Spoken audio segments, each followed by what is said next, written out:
Important topic है वो है मसल। तो सबसे पहले हम ये देखेंगे कि what are actually muscles, muscles होते क्या हैं। तो मसल्स एक्चुअली वो स्पेशलाइज्ड सेल हैं जो कि स्पेशलाइज्ड प्रोटीन से बने होते हैं, एक्टिन और मायोसिन से, जिनका काम होता है कॉन्ट्रैक्शन और रिलैक्सेशन, जिसकी वजह से हमारे अंदर मूवमेंट होती है। तो मसल्स वो स्पेशलाइज्ड टिश्यूज़, वो स्पेशलाइज्ड सेल्स जिसकी वजह से हमारे अंदर मूवमेंट होती है, वो हमारे अंदर मूवमेंट को लाते हैं, उसको हम कहते हैं जी मसल्स। अब इसमें वर्टिब्रेट्स के अंदर अगर हम मसल्स की टाइप्स को डिस्कस करते हैं तो 3 उसकी टोटल टाइप्स हैं। Number 1 smooth muscles, number 2 cardiac muscles, number 3 is skeletal muscles. ये 3 मेजर टाइप्स हैं जो वर्टिब्रेट्स के अंदर जो है वो किसी भी वर्टिब्रेट को बनाते हैं। अब हम इनको वन बाय वन डिस्कस करते हैं, उनके इम्पोर्टेंट पॉइंट्स। तो सबसे पहले हम डिस्कस करेंगे स्मूथ मसल को। स्मूथ मसल के सबसे पहला पॉइंट, ये सबसे प्रिमिटिव टाइप के मसल हैं। प्रिमिटिव टाइप का मतलब कि सबसे पहले जो है वो वर्टिब्रेट्स से भी इनवर्टिब्रेट्स बने थे। अगर हम इवोल्यूशन ऑफ लाइफ की बात करते हैं तो सबसे पहले इनवर्टिब्रेट्स आए थे। इनवर्टिब्रेट्स के अंदर किसी किस्म के मसल्स नहीं थे, उनकी अंदर ट्यूबुलर सिस्टम होता था। दैट्स वाई जो हमारे स्मूथ मसल्स हैं they are most primitive type of muscles. इसी वजह से these are the only muscles which are present in invertebrates as well as vertebrates organism. So these are present in throughout animal kingdoms. ये animal kingdoms जितने भी हैं सब के अंदर स्मूथ मसल मौजूद होते हैं because they are primitive type of muscles. उसके बाद ये नाम से ही पता लग रहा है these are smooth in nature. Smooth mean they have no striation. No striation mean they have no any bands on when we see under microscope. Why band appear? We will discuss in skeletal muscles. तो इस वजह से ये जो non सेट्रेटेड होते हैं, इस वजह से हम इसको दूसरा नाम देते हैं स्मूथ मसल्स। उसके बाद ये हमारे कंट्रोल में नहीं है, इनवॉलंटरी नेचर के हैं, वॉलंटरी और इनवॉलंटरी।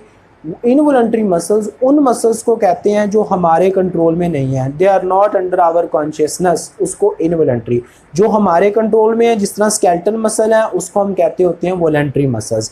तो these are actually involuntary nature. Visceral because they made the major organs, major systems in our body, major system like circulatory system, digestive system, respiratory system, all are made up of our smooth muscles. Smooth muscles से बने होते हैं। Visceral muscles are actually define the major body organs.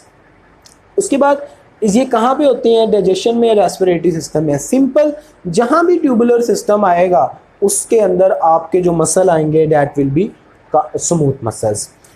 अगर हम इनकी structure को देखते हैं तो these are arrange in this pattern, there is no striation, किसी किस्म के इसके ऊपर बैंड्स नहीं है। एक सेल के अंदर एक न्यूक्लियस होता है।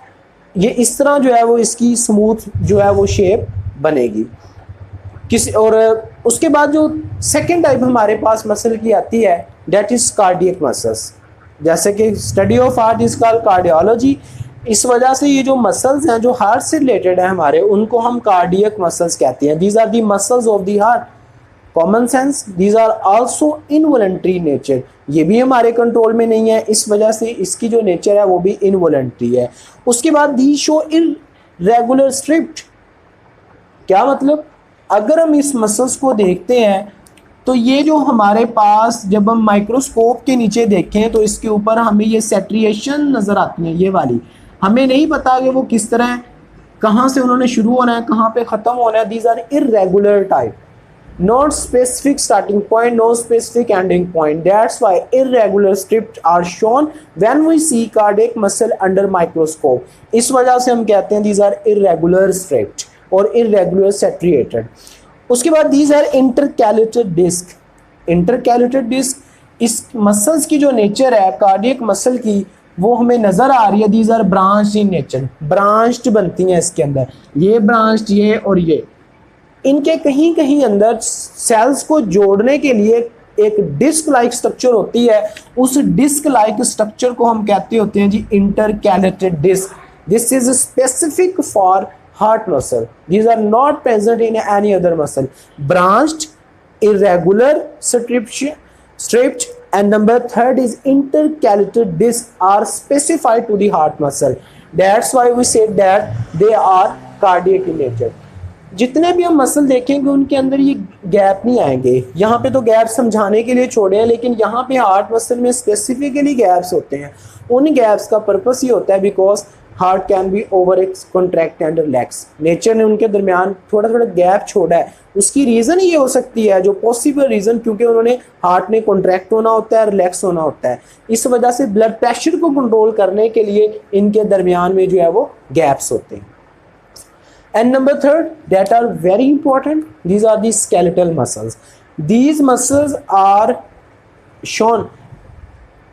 These muscles are those muscles which are attached to our skeleton, related to skeleton. That's why these are called skeletal muscles. How these muscles are arranged to our skeleton? With the help of how they are attached, these are attached with our skeleton by non-elastic collagen proteinous connective tissues called tendons. हमारी bones के ऊपर जो हमारा गोश्त लगा हुआ है, हमारे मसल्स लगे हुए हैं, कैसे जुड़ा हुआ है? नॉन इलास्टिक कोलाजन फाइबर से जुड़ा हुआ है। उसको हम क्या बोलते होते हैं जी? टेंडन्स। हम अपनी मर्जी से इनको इस्तेमाल कर सकते हैं, वॉलंटरी नेचर है। उसके बाद इसकी रेगुलर स्ट्रिप्ड है। हम देखते हैं कि रेगुलर स्ट्रिप से क्या मुराद है, इसकी डिटेल हमने डिस्कस करनी है। रेगुलर सेट्रिएशन है और इनका जो रोल है वो डेफिनेटली हमारा स्केलेटन इसके साथ अटैच है, तो इस वजह से इसका जो रोल होगा वो किस में होगा? मूवमेंट के अंदर। तो that was all about brief description. And next point is skeletal muscles have multiple nuclei. This is also important point in it. These are the cardiac muscle, smooth muscles have single nucleus per cell, but the skeletal muscle have multiple nuclei per cell. So next हम देखते हैं कि skeletal muscle की जो structure है वो कैसी होती है और उसको कैसे ड्रॉ करना है और उसके साथ किन चीज़ों को आपने एक्सप्लेन करना है। So next is structure of skeletal muscles.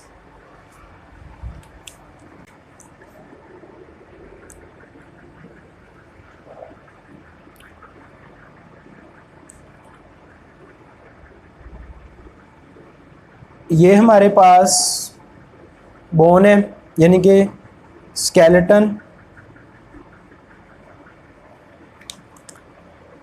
इसके ऊपर बिल्कुल नीचे एक नॉन इलास्टिक टिश्यू होता है, उसको हम कहते होते हैं जी टेंडन। और टेंडन का काम क्या है? It attach our muscle on bone. ये हमारे मसल्स को बोन के ऊपर अटैच करता है। These are our muscles. Okay, ये हमारे पास हमारे क्या हैं? मसल्स हैं। हमने क्या किया? इनमें से कोई मसल लिया, इनमें से कोई मसल हमने वो साइड पे किया, उसकी स्ट्रक्चर को आगे हम देखते हैं कि उसकी एक्चुअली स्ट्रक्चर क्या होती है। ईच मसल बंडल, ये हमारे पास एक मसल टिश्यू आ गया। इसको टिश्यू भी कुछ साइंटिस्ट कहते हैं क्योंकि इसमें मसल सेल होंगे। कुछ लोगों का ख्याल है हमारी मसल एक ऑर्गन है। There is controversy. Some people said that muscle is an organ. Some people said that these are the tissues because they are made up of muscle fiber or muscle cells. That's why there is controversy. Actually, these are the muscle. ये हमारा muscle मैंने बाहर निकाल लिया। Each muscle is made up of, her muscle जो है वो बना होता है with the help of muscle bundles. Her muscle किस चीज़ से मिलके बना होगा? Each muscle is made up of muscle bundle और मसल टिश्यूज़।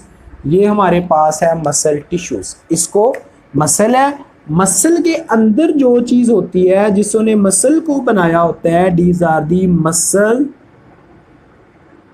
टिश्यूज़ और मसल बंडल्स। इनको फेजिकल भी कहते हैं।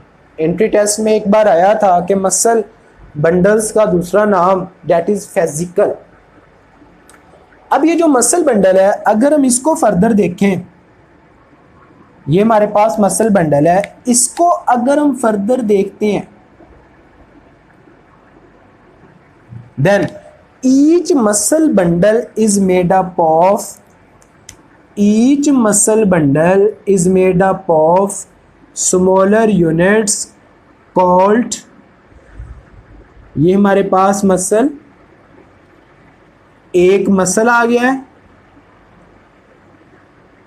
ये हमारे पास मसल बंडल था। अब ये मैंने एक मसल बंडल को बाहर निकाल लिया, तो each muscle bundle is further composed of muscle cell और मसल फाइबर। ईच मसल, मैंने इसको क्या किया, मैंने बाहर निकाल लिया है। जब इसको मैंने बाहर निकाला तो उसके अंदर फर्दर ये हमारे पास कौन सी चीज़ थी, जैसे ये मसल, उस पर मसल बंडल है। मसल बंडल के अंदर जो चीज़ होती है ये हमारे पास अब है muscle bundle.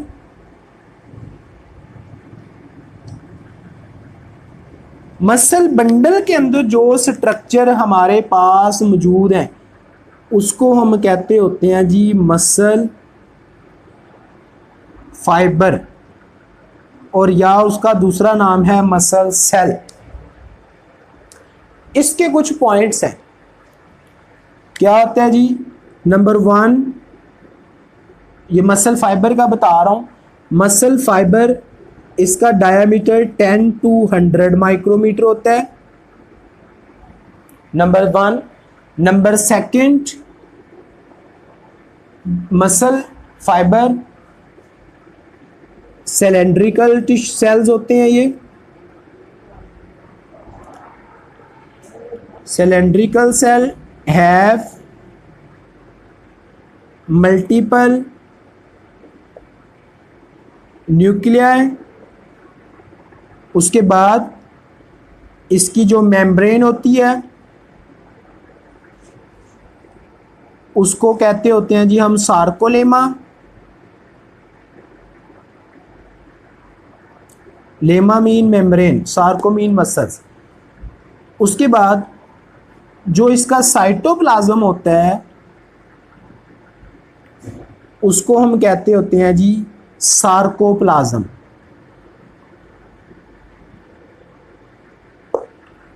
Then what is the difference between cytoplasm and sarcoplasm?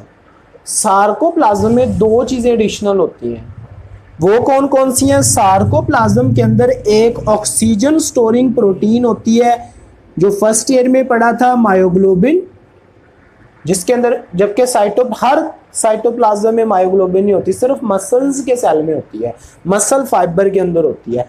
Number 2, energy storing compound muscle के अंदर स्टोर होता है जिसको हम कहते होते हैं जी ग्लाइकोजन।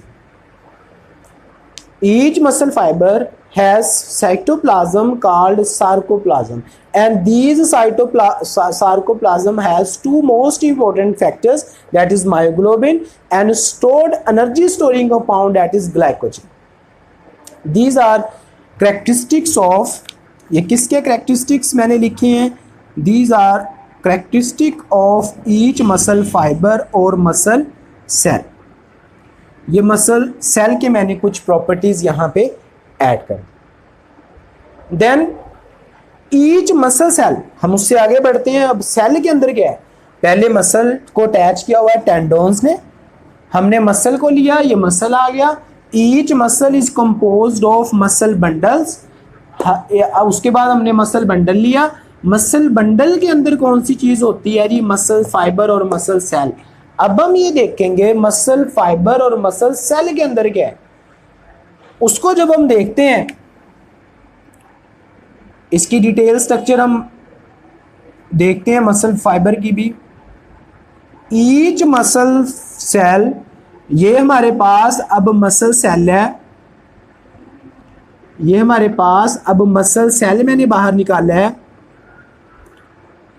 जिसकी मेम्ब्रेन के अंदर क्या चीज होते हैं जी, सार्कोलेमा के अंदर मल्टीपल न्यूक्लियाई,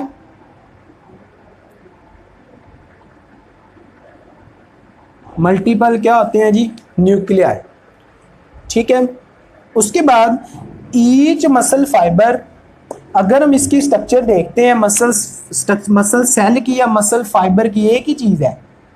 तो each muscle fibre is further composed of tubular structure that is called myofibrils. इसके अंदर क्या होते हैं जी, मसल सेल के अंदर ये जो स्ट्रक्चर मैंने बनाए हैं, each muscle fibre is consist of myofibrils, these are called myofibrils.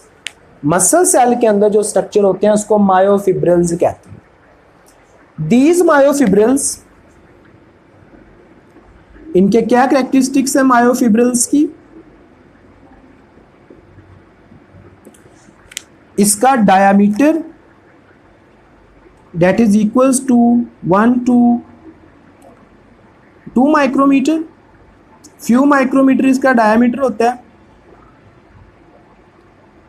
1 to 2 micrometer. उसके बाद नंबर सेकंड, हर जो मायोफिब्रल है it is further consist of A and I band. अब हम देखेंगे पहले मसल फाइबर की स्ट्रक्चर, फिर हम देखेंगे मायोफिब्रल की स्ट्रक्चर। मायोफिब्रल्स को जब हम देखते हैं तो मायोफिब्रल के अंदर हमें इस किस्म के बैंड नजर आते हैं, उसकी हम डिटेल्स पढ़ते हैं कि डिटेल में क्या है, लाइट बैंड और डार्क बैंड, उसको हम देखते हैं। यहां पर जो ये डार्क में स्ट्रक्चर बना रहा हूं इसको कहते हैं जी ए बैंड। ठीक है, उसको हम क्या बोलते होते हैं, that is called A band. उसको मैं ड्रॉ करता हूं, क्यों, और इसको ए इसलिए बैंड बोलते हैं क्योंकि ये an iso, it is an isotropic. क्यों, ये लाइट को पोलराइज कर सकते हैं, इट कैन पोलराइज लाइट, यानी कि लाइट को ये डिस्पर्स कर सकते हैं, ये ए बैंड है। उसके बाद जो यहां पर इनके दरमियान में ये लाइट बैंड, दो डार्क बैंड के दरमियान जो स्ट्रक्चर नजर आएगी उसको हम बोलेंगे आई बैंड, इसको बोलते हैं आइसोट्रोपिक। इस वजह से क्योंकि ये नॉन पोलराइजिंग है, नॉन पोलराइजिंग का मतलब है कि लाइट को ये डिस्पर्स नहीं कर सकते। तो मायोफिब्रल्स का जो साइज है 1 to 2 माइक्रोमीटर होता है, इनके फ्यू माइक्रोमीटर है। ए बैंड अनाइसोट्रोपिक है, पोलराइज कर सकता है लाइट को, आई बैंड, और ये क्या है, नॉन पोलराइजिंग नेचर का है। अब हम ये देखते हैं मसल फाइबर की स्ट्रक्चर क्या है, मसल फाइबर की, फिर हम मायोफिब्रल्स पे जाएंगे। तो अब हम देखते हैं कि मसल फाइबर की स्ट्रक्चर एक्चुअली क्या है। इसको मैं रेस कर रहा हूं, यहां से मैंने एक मसल फाइबर लिया, इसकी स्ट्रक्चर मैंने बाहर लिया, ये मसल फाइबर को, इसकी डिटेल स्ट्रक्चर क्या है वो मैं आपको दिखाता हूं। उसमें देखें, ये हमारे पास उसकी सार्कोलेमा, ये पेनिट्रेट करती है डीप ऐसे, ये ऐसे ऐसे, ठीक है, इस फॉर्म में। This is called sarcolemma. ये मैंने मसल फाइबर की स्ट्रक्चर बनाई है, इसको हम कहते होते हैं जी सार्कोलेमा।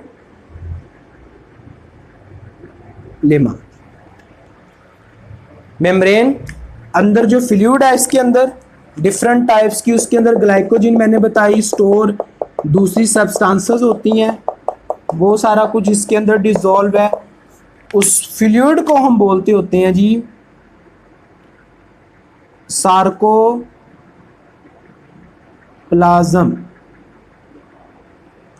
ठीक है। इसके अंदर और एक नेटवर्क होता है एंडोप्लाज्मिक रेटिकुलम का। एंडोप्लाज्मिक रेटिकुलम का एक नेटवर्क होता है, उस नेटवर्क को हम कहते होते हैं जी सार्कोप्लाज्म एंडोप्लाज्मिक रेटिकुलम, SER, ये सार्कोप्लाज्म एंडोप्लाज्मिक रेटिकुलम। इसकी एक प्रॉपर्टी है, it has ability to store the calcium ions. किस चीज को ये स्टोर कर सकता है? रेड कलर में शो कर रहा हूं, these red colour actually showing calcium ions. इसकी इंपॉर्टेंट बात, इसकी स्ट्रक्चर जो मसल के अंदर एंडोप्लाज्मिक रेटिकुलम में स्मूथ के साथ मिलती है। क्यों? क्योंकि इसके ऊपर राइबोसोम्स नहीं होते हैं, ठीक है। इस वजह से they are more similar to smooth endoplasmic reticulum. Then ये जो हमारे पास ये सिस्टम आया, ये वाला ऐसे, ये this look like the T structure, T. ये इस वजह से इसको हम, जो एक ट्यूब आई है, इसको हम बोलते होते हैं टी ट्यूब्यूल, क्योंकि ये टी लाइक स्ट्रक्चर है। टी ट्यूब्यूल जितनी भी सेल के अंदर होंगी, all the T tubule with in cell that form the T system. And very important definition, T tubule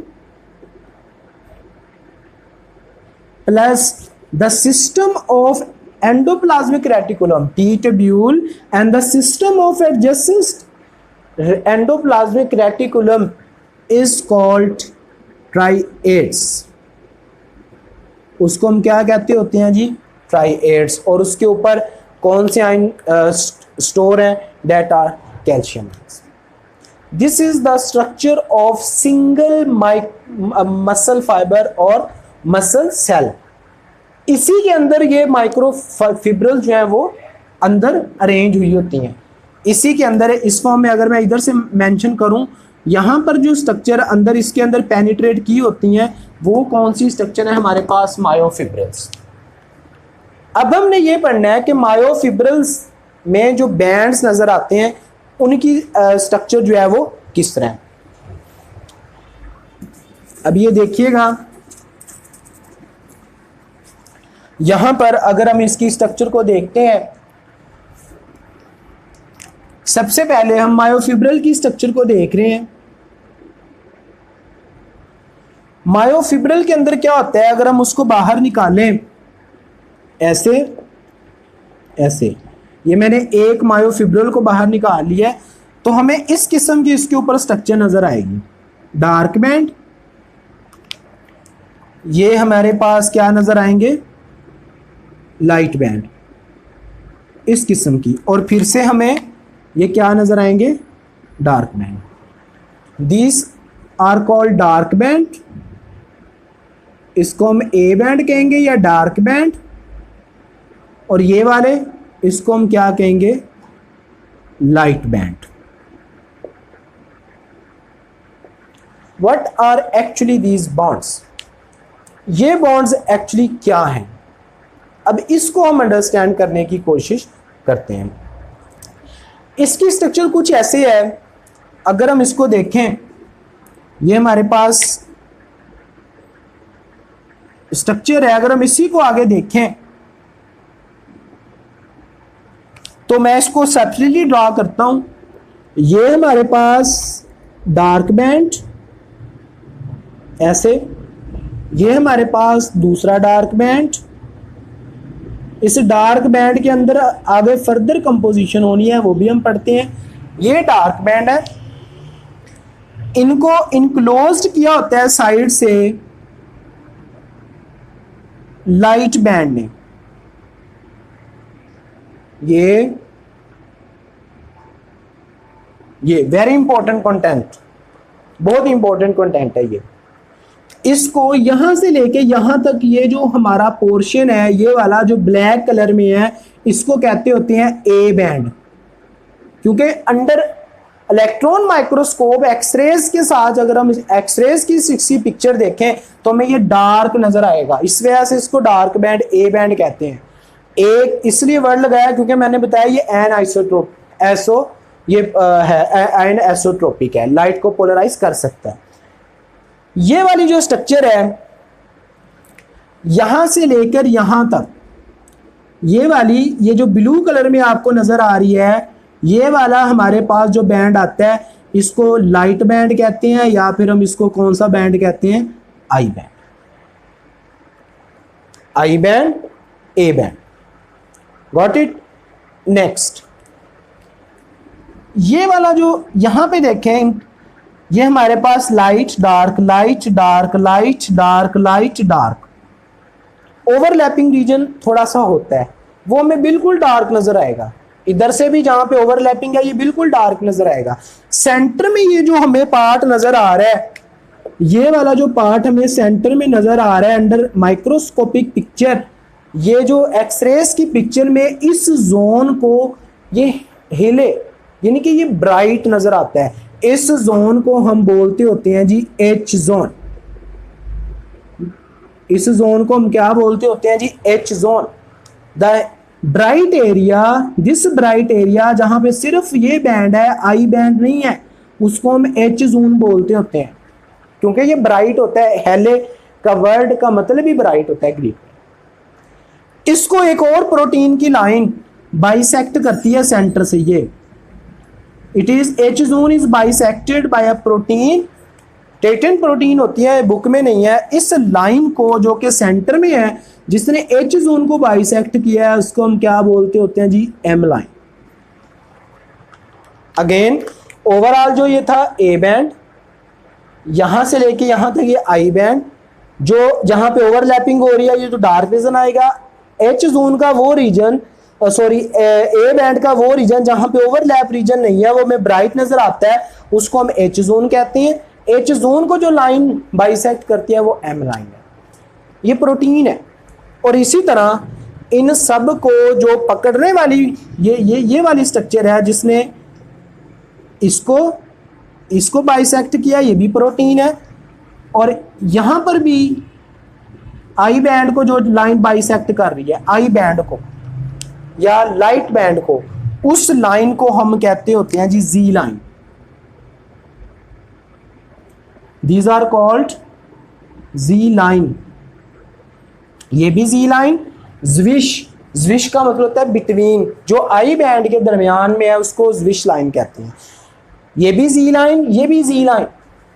this make the functional unit of our muscle, जो contract होता है और फंक्शन करता है, दो जी लाइन के दरमियान जो कंजेक्टिव रीजन है, उस रीजन को हम कहते होते हैं जी sarcomere. This is the contractile unit of our muscle. ये कॉन्ट्रैक्ट होता है, किस तरह होता है वो अलग टॉपिक है। This is called sarcomere. The distance between two conjunctive Z line, जो भी कुछ उसमें आता है वो सारे का सारा हमारा क्या कहलाता है, सार्कोमेयर। तो ये हमारी एक मायोफिब्रिल की स्ट्रक्चर है। मायोफिब्रिल के अंदर बैंड नजर आते हैं। उन बैंड्स के अंदर क्या है, एक्चुअली वो हमने देखा ये डार्क बैंड थे, ये लाइट बैंड थे। अब हमने उसको निकाल के देखा तो डार्क बैंड को ए बैंड, लाइट बैंड को आई बैंड।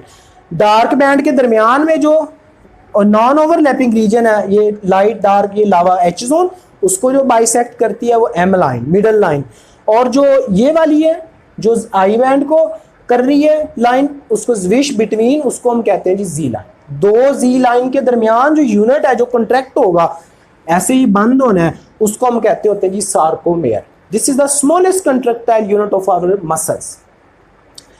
अब हर ये जो डार्क बैंड है, लाइट बैंड है, इसकी कंपोजिशन क्या है, या मायोफिब्रल्स के अंदर क्या होता है। Each myofibril is further composed of, myofibrils are further composed of myofilaments. इसके अंदर क्या होते हैं जी, मायोफिलामेंट्स। मायोफिब्रल के अंदर होते हैं जी मायोफिलामेंट्स। अब वो हमने देखने हैं कि ये डार्क बैंड में क्या होता है, ए बैंड के अंदर क्या होता है। अब हम उसको डिस्कस करने लगे हैं, ए बैंड के अंदर और आई बैंड के अंदर। अब हम उसकी स्ट्रक्चर देखते हैं।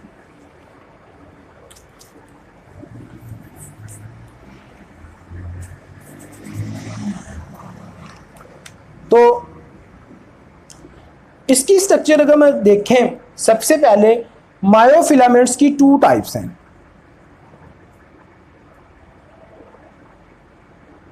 मायोफिलामेंट्स दो किस्म का होता है, एक थिक है और दूसरा किस टाइप का होता है, थिन।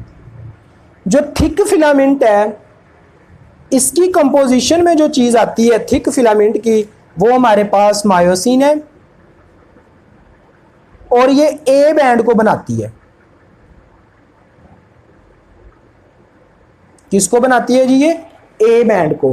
और जो थिन फिलामेंट है that is made up of actin, basic protein इसमें मायोसिन, और इसके अंदर कौन सी है, एक्टिन, और ये हमारे कौन से बैंड को बनाती है, आई बैंड।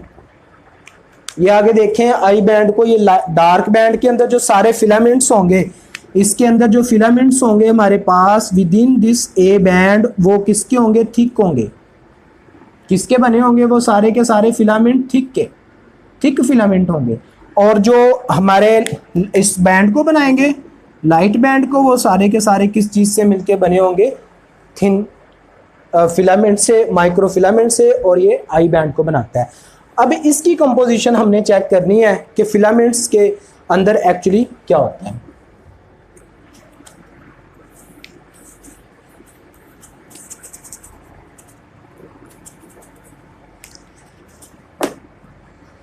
अगर हम इसको देखें, सबसे पहले हम थिक फिलामेंट को देखते हैं। जो थिक फिलामेंट है उसके अंदर मायोसिन होती है, वो किस तरह अरेंज होती है जी, वो ट्विस्टेड 2 पॉलीपेप्टाइड चेन है, ऐसे ऐसे, और उसके 2 हेड्स एंड होते हैं ऐसे, 1 and 2। मायोसिन जो थिक फिलामेंट है जिसको हम मायोसिन कह रहे हैं, या ए बैंड जो हमारा है उसके अंदर जो फिलामेंट है वो कौन से होते हैं, मायोसिन के। और each myosin consist of 2 polypeptides. कितनी चेन होती हैं जी उसके पास, 2 polypeptide chain, each and with its own head. और इस वजह से इस हेड को, जिसके पास ये मौजूद है, इसको हम हेड कहते होते हैं। ये 2 हेड्स होते हैं, या फिर हम इसको क्या नाम देते हैं, दूसरा ही इसका नाम है क्रॉस ब्रिज। इसका दूसरा नाम क्या है जी, क्रॉस ब्रिज। ये हमारे थिक फिलामेंट या ए बैंड को बनाता है। एक नहीं होता, इस किस्म के हजारों यहाँ पे होंगे, थिक फिलामेंट की हजारों होंगे यहाँ इस किस्म के। दूसरा हमारे पास है thin filament. It is actually 3 polypeptide complex. इसमें 3 पॉलीपेप्टाइड्स कम्प्लेक्स होती हैं। वो किस तरह, पहली चीज, इसमें 2 ट्विस्टेड जो लेयर होती हैं वो एक्टिन की, ब्लैक कलर से शो कर रहा हूं, ये एक्टिन है। इसके इर्द गिर्द ट्विस्ट हुई होती हैं हमारे पास another twisted chain of another protein. Actin के इर्द गिर्द एक और प्रोटीन ट्विस्टेड होती है, उसको हम कहते होते हैं जी ट्रोपोमायोसिन।